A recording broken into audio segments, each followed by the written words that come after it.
Good afternoon, everybody, and welcome to Dojo Talks. On this episode, the three senseis are going to discuss Magnus Carlsen, world chess champion, chess impresario, and man of many comments. We're going to, last week we already talked about the world championship match between Magnus Carlsen and Jan Nepomniachtchi, which just finished. And today we're going to talk more about Magnus. We're going to skip over some things that we may have talked about last week. We're not going to talk about how well he played in that match necessarily, or it may come up, but we're going to talk more about Magnus as a person.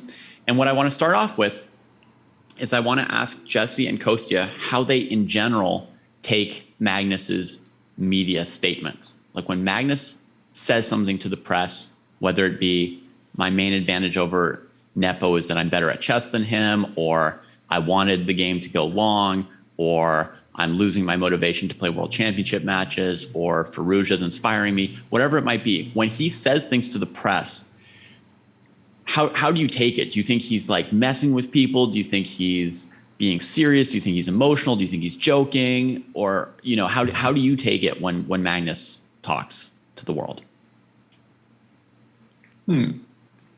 Well, I feel like Magnus, when he does like an interview, is generally pretty straightforward.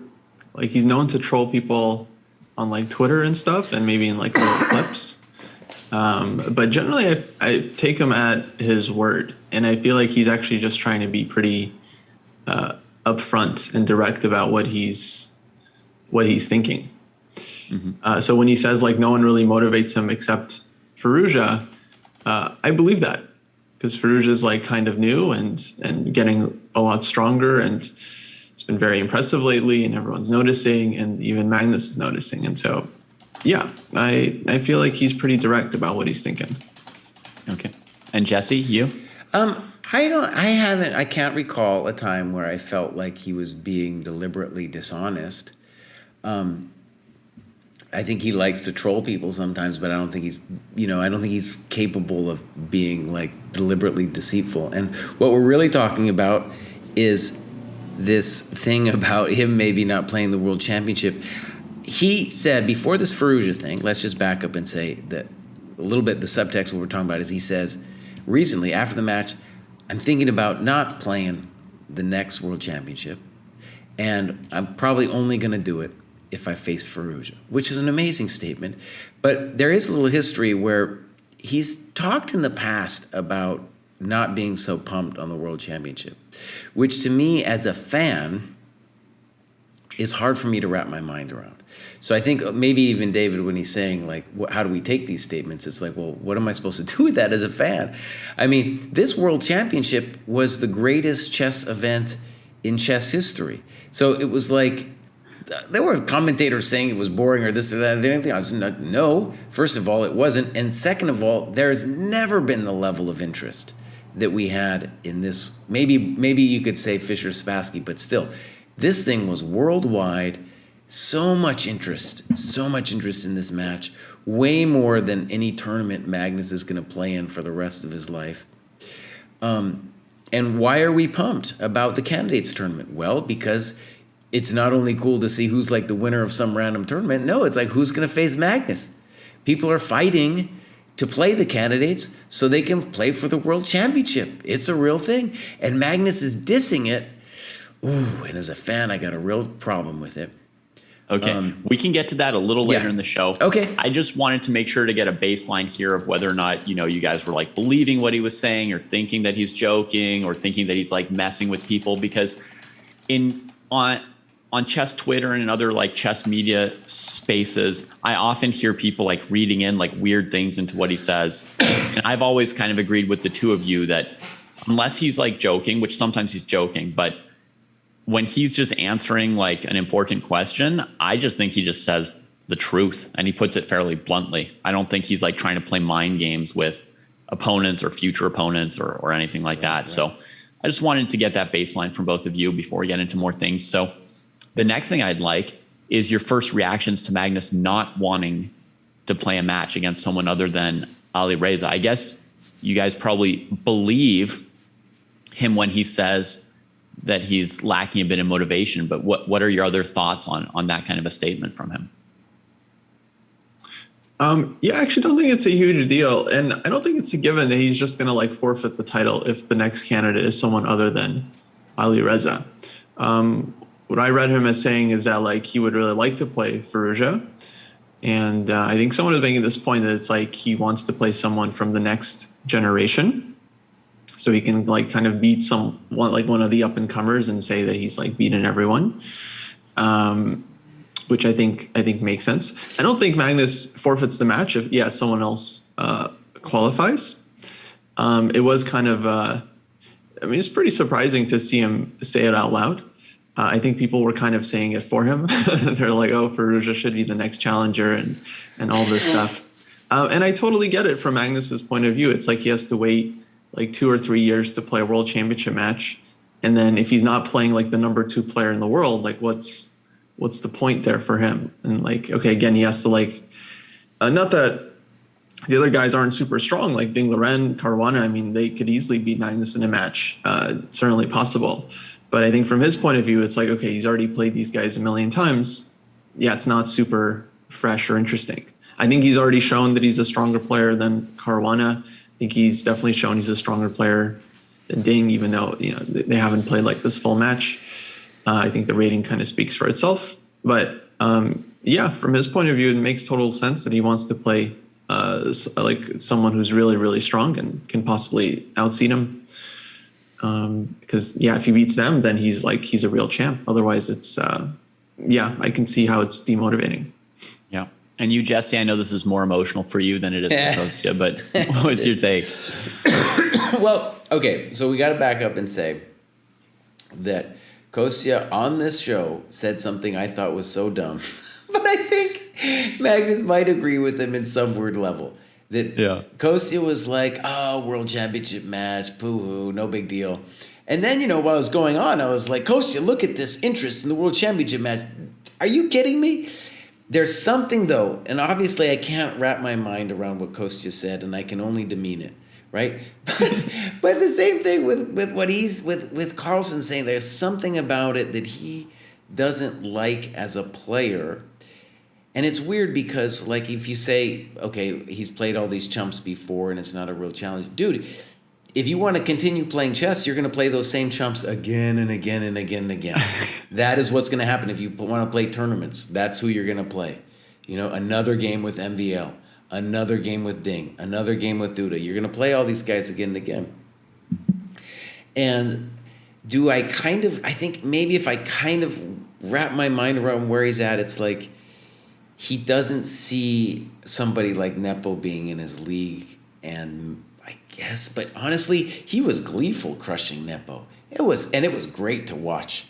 It was great to watch because it just showed like, no, this guy, he can talk as much as he wants. His fans can talk as much as they want. Not on the level with Magnus. So then, I think the candidates tournament's great. We're going to get somebody good.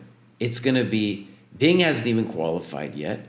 So it's going to be Fabi, Duda, or Firouzja, dude. Yeah. And those will all be great matches. Yeah. And, let's remember, he didn't beat Fabi in one game. We had to go to the tiebreak, man. We had to go to the tiebreak. Yeah.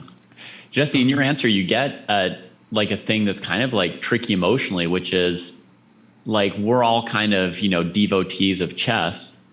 And then if Magnus says something that we disagree with, it's like a weird moment for us, right? Because he's kind of like our God. And if he tells us something that we disagree with, it's like a weird, like painful spot, right? Like imagine you're some like super religious anti-abortion person and like Jesus reappears and is like, abortion's cool. Well, not only that, you can stop complaining about it. And you would just be like, what?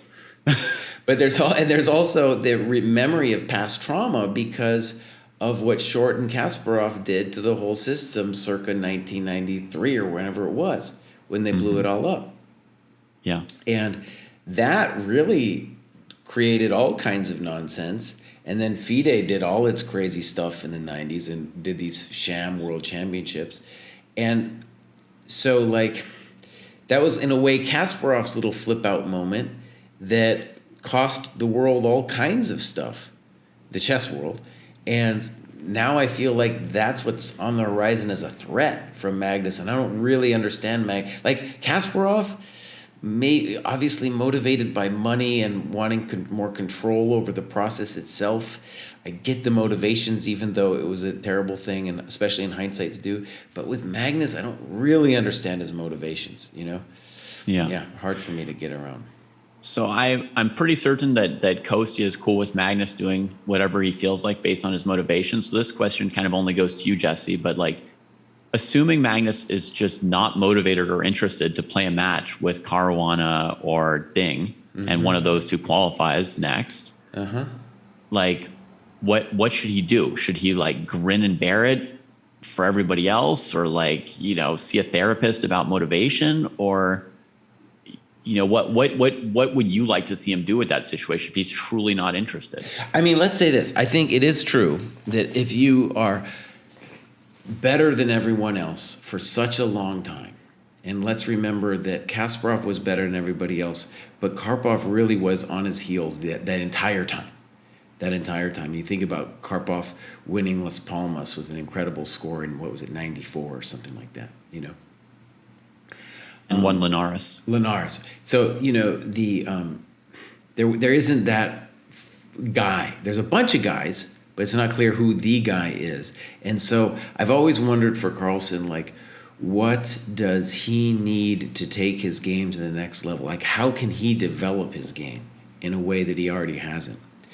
And I think what's going on is he is setting himself interesting goals. And what kind of way he's framing it after this match is, hey, it's not so much the next world championship I'm after, it's the rating of 2,900, which I don't think it's possible, but it's kind of cool to see him try. And he's also setting himself this challenge of like 2,900 and Firouzja. It was an amazing moment, right? When he calls out Firouzja, he's like, give me Firouzja. Give me that kid. I want him now. It was like, oh, damn. Oh, damn. And it's the mark of a competitor. Whereas for me, I'd just be like, oh, I just want an easy next world championship match, please. Yeah. And our very next topic is the 2,900 piece. But what should he do if the candidate is like Ding or Caruana and he's not interested? What do you want him to do? What I think is if he abdicates the throne, I don't think he'll be able to watch as Ding and Caruana, or maybe it's somebody else, fight over the crown. Like, I don't think he'll be able to watch it and then not be world champion. So you think he'll be like torn, not really motivated, but in the end, he'll be like, no, I can't just let those guys play for the quote unquote world championship. I mean, you never know, man. Like, Fischer leaving is still so weird. It's still so weird to think about. And Magnus, I don't think he's ever deceitful or like we were talking about like that, but I think he is a weird dude. I think he can jump over the cliff. And one of the things too is like, we'll talk about later, is like, how long can the dude last? At some point we're going to do a Dojo Talks about aging in chess. Yeah. And he won't last forever. He might be able to last for 10 years, maybe. I mean, he's that much better than everybody else. Maybe he could last another 10 years. But in any case, at some point, people will say if he leaves, they'll be like, you're scared, just like they said about Fischer, which might have been true. That might have been part of it. Yeah. That's such a ridiculous argument, though. I was just thinking, like, I see lots of people like online saying like, oh, Magnus, he's like afraid, or like he doesn't want to lose his title, all this stuff. But like, he, when asked a few years ago, pushed for a system that would essentially make, like, he just wanted the World Cup to be the World Championship. He was like, just make the World Cup the World Championship every year. Just make it a knockout tournament, which he's never won, by the way. So he's like advocating for a format that he's never won. That's like way more volatile because, the World Cup is like so many different matches, and it's often like, one out of like the top 10 that makes it or something like that. But it's like totally doesn't favor him at all. In fact, it's likely that he doesn't win it, despite being the highest rated player. So I feel like Magnus's motivations are very sporting. Like, I think he wants chess to be like a good sport. On the other hand, it doesn't make sense that the world champion should be able to choose the format of the World Championship. It's like it should really be up to Magnus. So I am a little bit like, yeah, I don't quite like the feeling of like, okay, if the world champion doesn't like the system, then they just change it to acquiesce to whatever he wants. It's great if you have like a benevolent world champion, someone who's interested in the sporting elements, but it's not great if you have someone who just wants to stay on the throne as long as possible. Like with Lasker. Yeah, for example, I wasn't there. I don't want to call him out by name, but Oh, really? I thought for sure you were thinking about him. Just one of a couple of names. I mean, Botvinnik was favored from, good He changes. liked being world as well. champion. You're right. Yeah.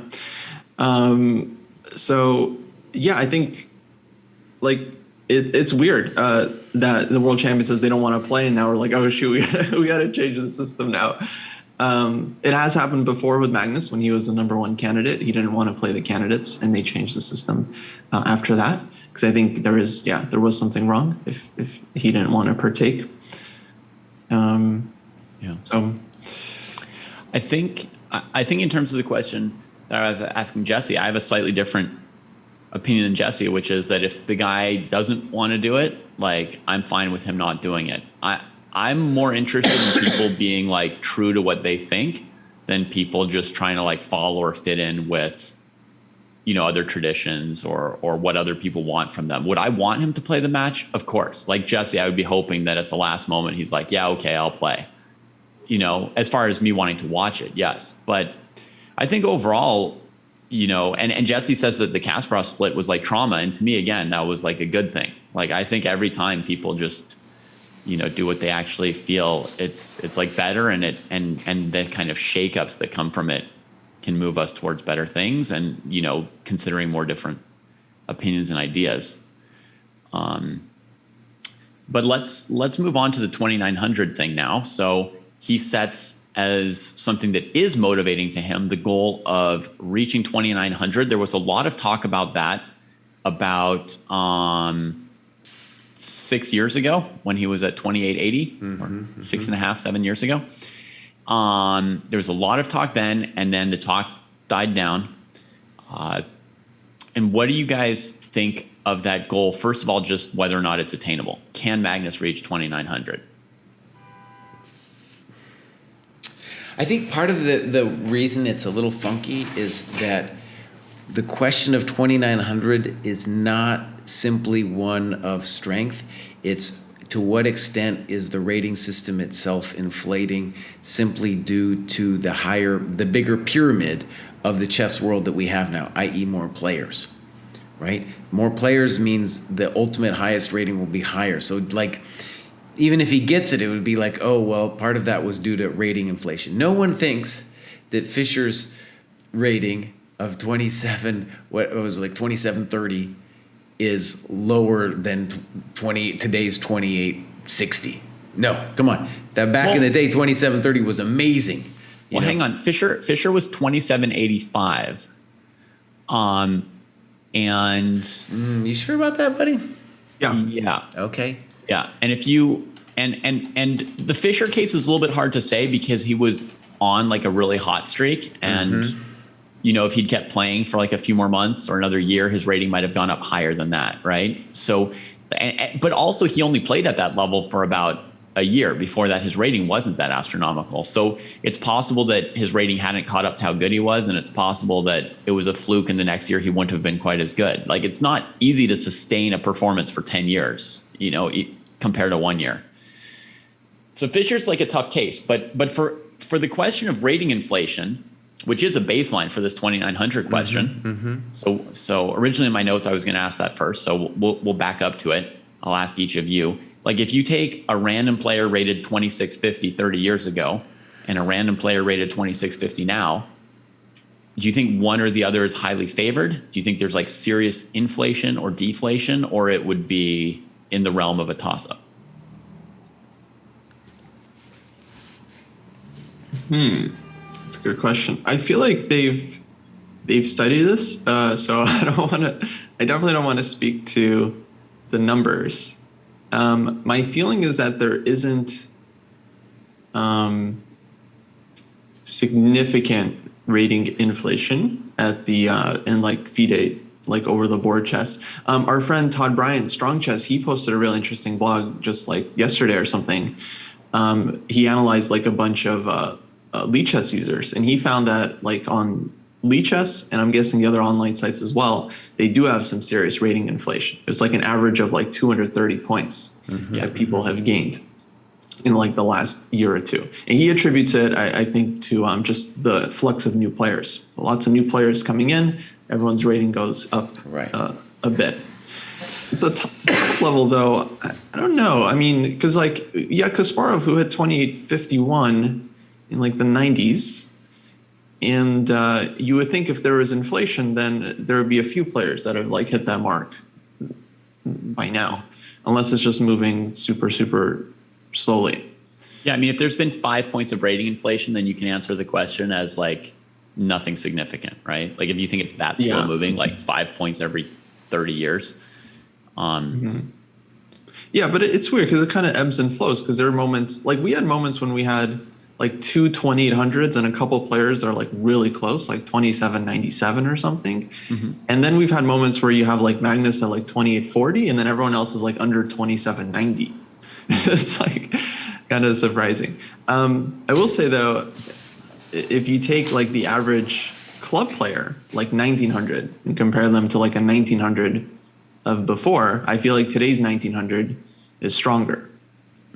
I feel like I've heard that from other players as well. Just like general knowledge is like increasing throughout the world.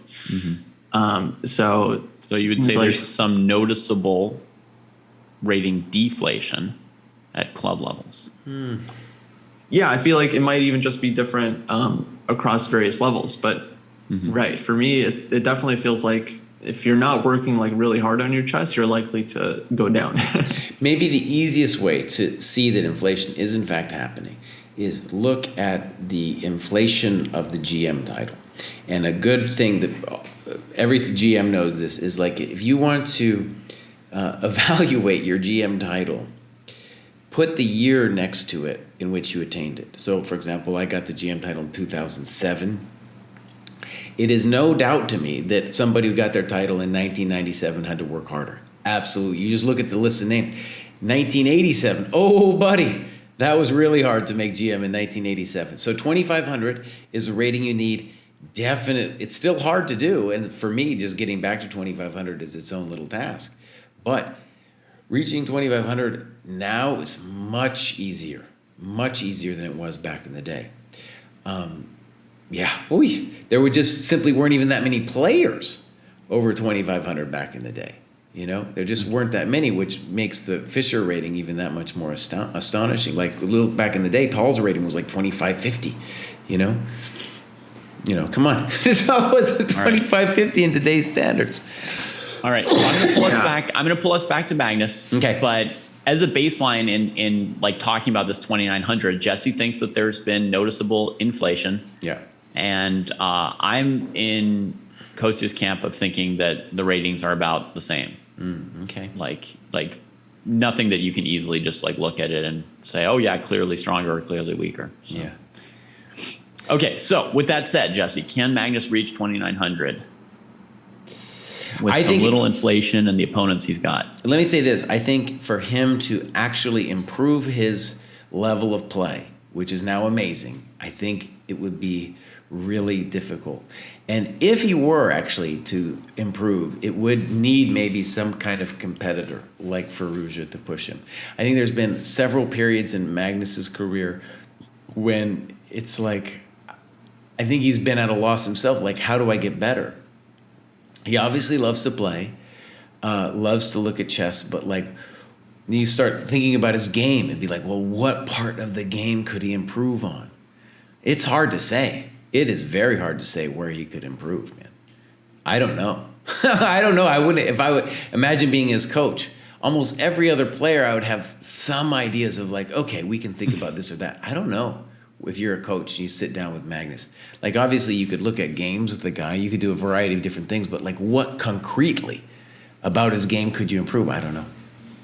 I would have Magnus play like an AI engine that plays at 2,900, 3,000 Okay, level. yeah. Like they have these like new like human engines now that try to play at human level. Yeah. I would that would be where I start. That's interesting. Yeah.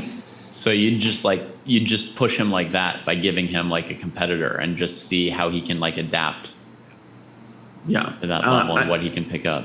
I mean, I don't know. I'm with Jesse. I think if Magnus had like a crop, like if Caruana, Ding Liren, all just like the top most promising like kind of younger players, Duda, Firouzja, Esipenko, Hans Niemann, if all these guys reach like 2,800 and there's like 5 or 6 of them, and then Magnus has like this motivation to just like crush these like lowly 2,800s, then yeah, great chance.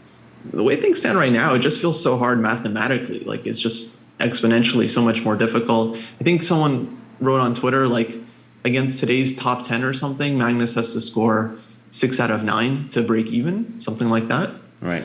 So that means like every tournament, he just has to be perfect for him. Just like 6.5, 7 out of 9, 7.5, just to slowly accumulate points. Right.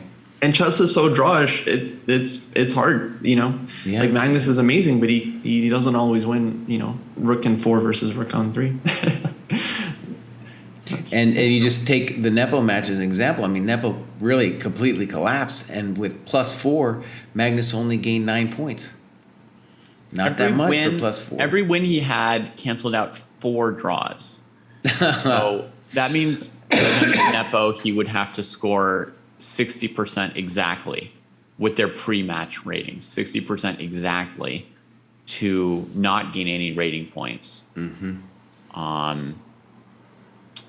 So, and then we imagine like at some point his rating would be like 2880 and he would still need to gain another 20 points, right? And then the ratio would be like 65% instead of 60 just to break even. So to go up, he's needing to score 70%. So like Coach just said, that's like 6.5 out of 9 to maybe like come out ahead 1 or 2 rating points. Yeah. So Kostya, you think too difficult with the current mathematical landscape of the next 2 to 3 years? Yeah, I would say it's pretty unlikely in my view. That said, I would love to see it, but I don't think Magnus can do it. I'm just going to call him out. I don't think you can do it, Magnus. Okay, so I really hope you make it, but I don't think you can do it. And I hope he hears these words, and I hope it motivates him even further.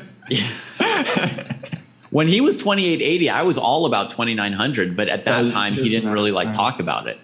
And in this interview just now, he also said like at the time he didn't like really like take it as like a serious challenge himself. And at the time I was like screaming. I was like, dude, you could do it. You could do it. It seemed possible for a moment then. Now it seems less possible. Yeah, but I don't know, but someone like Firouzja, to me, it's like his potential is just totally unknown. Right. It's just like no telling. Like he's gonna take another step up in the next couple of years, and that's gonna be very exciting to see what kind of level he reaches and what kind of games he starts playing. Yeah. So I think the clock's ticking on Magnus. Like we're already like thinking about like how long can he last as number 1, as opposed to like how much higher can he go. So I would give him like a 15% chance to hit 2,900, 15 to 20%. Just because I think motivation is a big part of like his fluctuating strength, right? Like his like chess is always amazing, right? But then sometimes he goes up or down 30, 40 points. Right? His range is from 2,840 to 2,880, approximately 40-point gap. So I think the other interesting thing about it too is like when you think about where Magnus is better than the rest of the world, it's like the ability to not make mistakes and to play technical positions really well. If you dropped him in a tournament in the 80s where they were making draws in positions that he's playing on, he would wipe the field, man. He would just crush those guys. But now, when you think about the young kids coming up, they've grown up watching his games and learning his skills. So it's like his talent, everybody knows where it is. It's not like an unknown thing. So it's like you're facing the guy, you kind of know what you're up against. And I think you look at the match with Karyakin, where Karyakin, I think, was the worst player. Karyakin delve deep into understanding the strengths and weaknesses of Magnus, and he basically survived, and he did survive until tie breaks using that. And I think there's so many players out there when he plays these matches, these tournaments where, oh man, it's going to be tough to score a significant amount on those guys. Really tough. Yeah. Yeah, and probably everybody like prepares a little bit more for him than for anyone else, right? Like everyone's kind of gunning for him. They're all motivated by him, even if he's not as motivated. Right.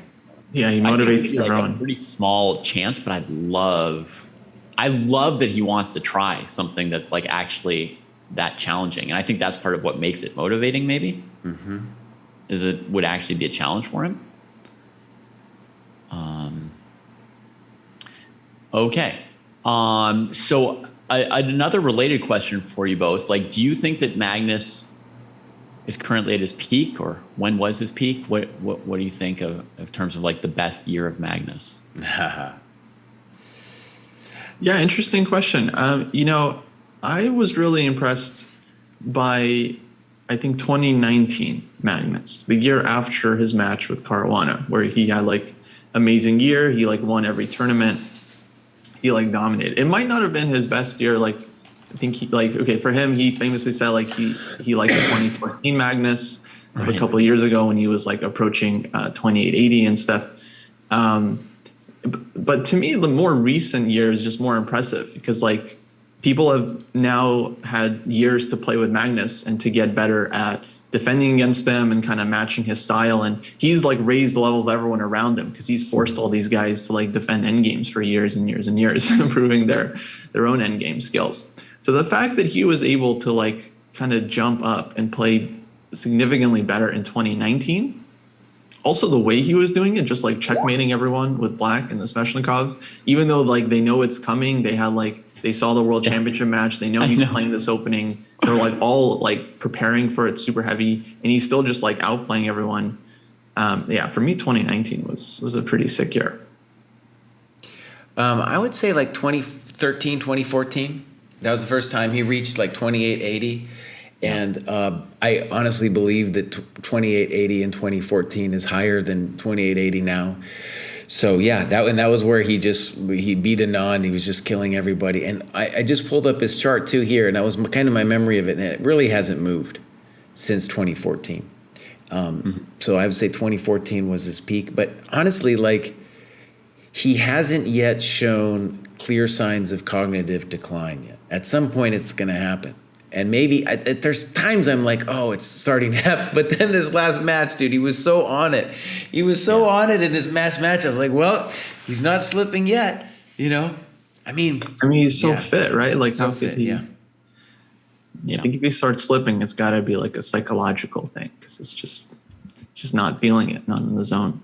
Yeah, I mean, I feel like his like descent from 2014 to 2018 was probably lack of motivation. You can tell from my other comments about, Magnus. Like, I think it's like his motivation that comes and goes a bit, not like his skills or like his calculating form or something of that sort. I really think it's motivation with him.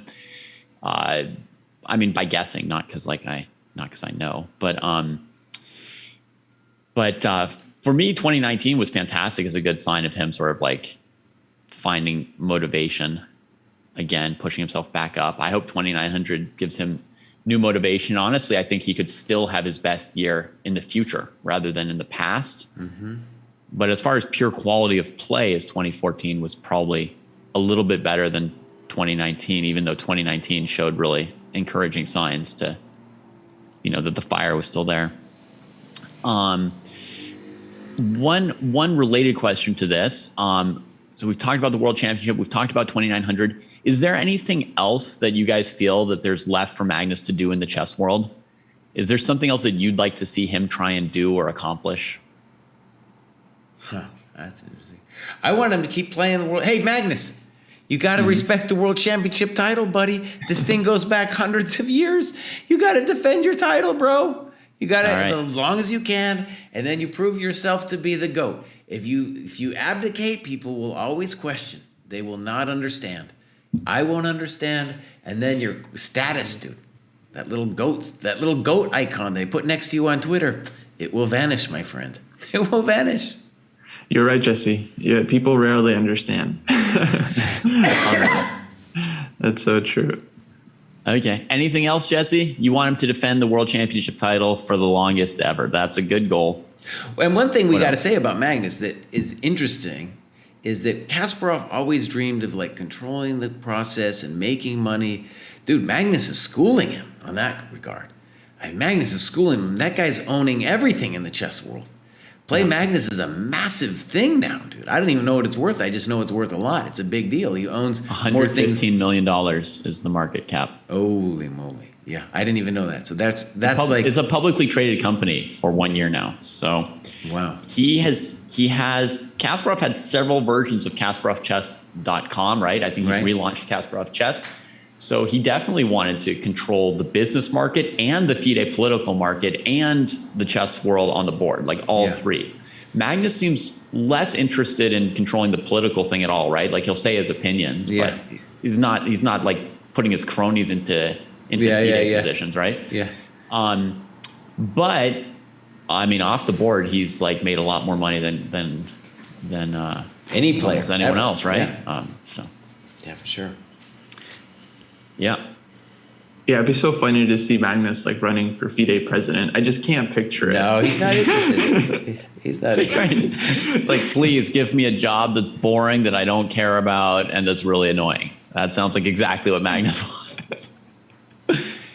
So, Kostya, is there anything you'd like to see from Magnus? Anything that he still has to do in the chess world for you?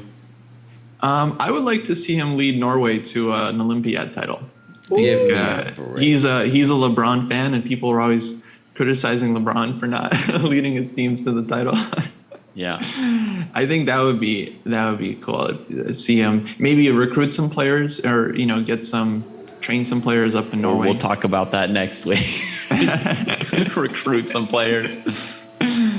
Yeah, can you imagine Magnus convinced Veruja to switch to Norway? He's like, play for our team, we'll train together. Oh man. Who's going to be first board? Yeah. Whew, yeah, but I think honestly it's better for them to be on separate teams so they have someone to like fight against. Like they need like a true like rivalry, no sharing prep, no working together. Yeah. Okay. Yeah, maybe Duo actually. That's a good choice to recruit Right. for Norway.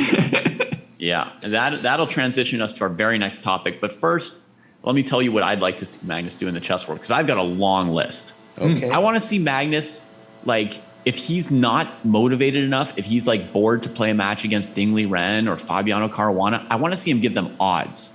I want to see him give them like time odds, or they start with 1 extra point or something like that, like show us this gap, if there's a gap, make it interesting. When I play somebody rated 800, I give them odds so that it's more interesting. So when he plays somebody rated 2800, give them odds. Also, remember when Kasparov like demolished Olympiad teams in clock simul's? Yeah, that was cool. Do it, Magnus. Magnus is a huge fan of rapid chess, and where he touches my, heartstrings in a bad way, Jesse, Uh-huh. is when he prefers like rapid chess and blitz chess to classical. Like I know it hurts you, right, with the world title. When he's playing the world championship match, yes, and he's like, I was just thinking how fun it would be to play the world rapid next month. Like I was just looking forward to it. And you're like, what about the snack in front of you? That's where it hurts me. But dude, if you're a fan of rapid chess, just play all these guys at the same time. You play rapid chess that way. They play classical. Yeah. Do it. Have like a special tournament. It's a round robin, but every round, Carlsen plays everybody. Or he plays like 3 people and 2 people have like a bye each round or something, and they all rotate through him and he plays 3 people per day. I mean, let's show off, Magnus. Let's like flex your rapid skills. That's what I want to see. I want to see him doing some simul's like that. So that would be a big thing. And I love the idea of having him lead Norway to the Olympiad. And if he's going to recruit somebody, it should be Dubov. So that brings up our next topic. Goes to Jesse. What do you think of Magnus getting Dubov onto his team, even though he's Russian, even though he's maybe had some relationship with Nepo in the past as well? What do you think of Magnus's choice of having Dubov on his team, or in general his choices of who he puts on his team? I thought, it was really, first of all, from Magnus's perspective, I don't think he understood the level at which the Russians would be pissed off. I think Dubov must have understood, but I don't think Magnus actually understood. And what's interesting about his team, as I perceive it, is those guys are kind of helping him, and they're giving him some ideas, but they're not nearly as intent as a group that, for example, me and Kostya read this book about Anand's World Championship match, and their team, that was a much more intense team. A much more intense team, man, cranking out every small detail of the opening. And that was definitely going on to some extent with Magnus, but not nearly on the level that I'm sure Nepo's team was doing it, and past World Championship team bids have done it. It was more like, let's just give Carlsen a position that he likes, and then he'll take it from there. But then from Dubov's perspective and the Russians, it's really interesting, man, because this goes back to Soviet times when they were pissed at like Korchnoi leaving. Yeah. They have a real national identity with the game, and it is not cool when somebody leaves. They're pissed. And a lot of people coming out from behind closed doors, normally you would think somebody like Karpov would just kind of maybe say something to his friends behind the wings. No, he came out. He's like, nope. This is not cool. This is not cool for Dubov to do this, man. Yeah. And the backlash was intense. And I think, kind of like in Soviet times, it's like he's not going to be. They're not going to let him play for the team, if he wanted to, So I think actually, this could become like in Soviet times. Maybe this will push Dubov out because they're not going to give him the same opportunities that he otherwise would have had. Yeah. It's interesting. I mean, on the Dubov question, for me, it's way worse that Magnus, took Peter Heine Nielsen from Anand. I mean, it's like Peter Heine was like Anand's like main second for his world championships, and then when Anand plays Magnus, he switches over to Magnus's team. Like, to me, that's way worse. If we have a problem with it in general, like that's way worse than Dubov, like who's worked for Magnus in the last match and worked with Magnus for like several years now. Yeah. So if that's cool, no one seems to have an issue with like Peter Heine, and I think they figured it out. I think there was probably some understanding where like he's not going to share, any of Anand's old prep or any of like Anand's like secrets or anything like that.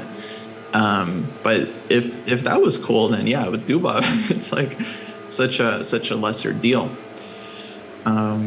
Yeah, but it's it's a bit sad that there's all this like nationalism at play. It's not like Magnus wouldn't have won the match without Dubov's help, Well, and I'll just say that something we're going to talk about in a future show is the idea of transferring federations, and I think it goes to the Dubov question is related to that in the sense of like how big of a deal is your national affiliation. And I think for Americans, it's just culturally, it's not nearly as big of a deal as for the Russians, man. It's such an intense thing for them just the idea of leaving. Whereas like people coming to the United States and playing for us, well, we'll talk about it, but I think it's a different, doesn't have the same emotional valency, not even close as to what the Russians feel, But we'll get into that next time on the talks. Yeah. Yeah. I mean, I think it's fine for Magnus to have Dubov work for him, and I think Dubov's a great choice of somebody to work with. I think that Magnus made that little video explaining how their team worked, as far as like Dubov and Jordan come up with like the idea, like the crazy ideas of views, and then the rest of, and then Peter Heine and like Gustafsson try to like smash it down, and like refute it, and then sometimes you hammer it out and some of the ideas work. I think that all makes sense, and honestly, I think it sounded like he built like a really good team that functioned well for what he needed to do, and he'd worked with Dubov before, and I don't know. Right. It seems like a good team to me. Do you guys think that his team is like well suited, aside from the Russia thing? Do you guys feel like his team is well suited to him and gets like the most out of his performances? Oh yeah. Yeah. I think they're a well-oiled machine. Like they all know Magnus really well, and They're like very, I think, methodical and intentional about how they prep and what kind of positions they strive for. I think we talked about this with the match last week. Like their approach versus Caruana was very different to their approach versus Nepo. Speaking of Peter Heine, he did this amazing interview with Chess India. Yeah, I saw that. Where he just kind of like goes through all the games and their strategies, and he just like doesn't really hold back. They also did one with Potkin, Nepo's coach. Though I felt like that one wasn't as quite as revealing. Honestly, I felt like I could have given all the same answers that Potkin did. It's like, it's just like very straightforward. Like, oh yeah, we were trying to be solid, and like, oh, losing the first game, that was a big loss. I don't know. It wasn't. I didn't really learn a whole lot. But the one with Magnus's team, I thought was really, really good. Mm-hmm. Okay. Well, I don't know how much you guys know about Magnus's like sponsors or his involvement with playing Magnus or what his group is doing or anything like that. But is there any like other Magnus related topic that you want me to let you speak on before I just wrap this up?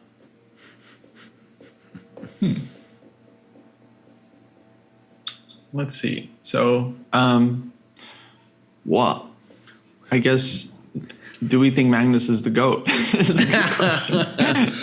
Oh, that's a fair question, Coast. Yeah, that's a fair question. Yeah. All right.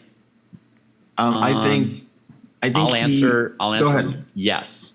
Yeah. Since you asked that question, I'll be one of the answerers. I'll say yes. I think Magnus is the greatest of all time, and it's partly because I don't believe in rating inflation, and his peak rating is higher than Kasparov's, and he maintained a very high rating for a decent amount of time, and won several world championship matches. Equivalent to how long Kasparov won world championship matches, and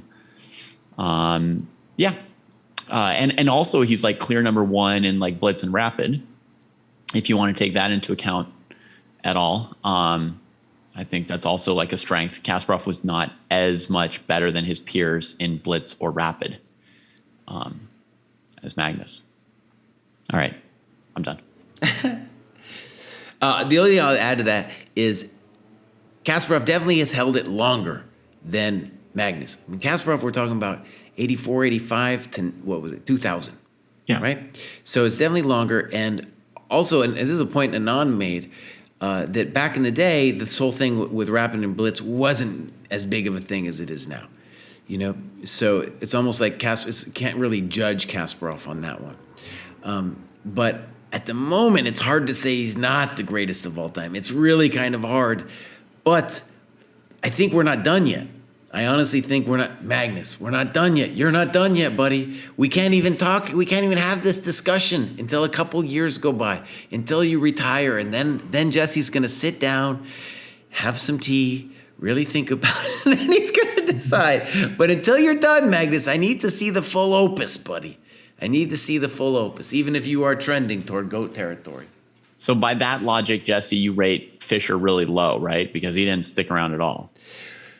Well, I mean, the thing about Fischer too, man, when you take that 1 year and no one's come close to that year after you take inflation into account. I mean, it's too high. So if you want, I think in my head for years now, it's been Fischer, Magnus, and Kasparov.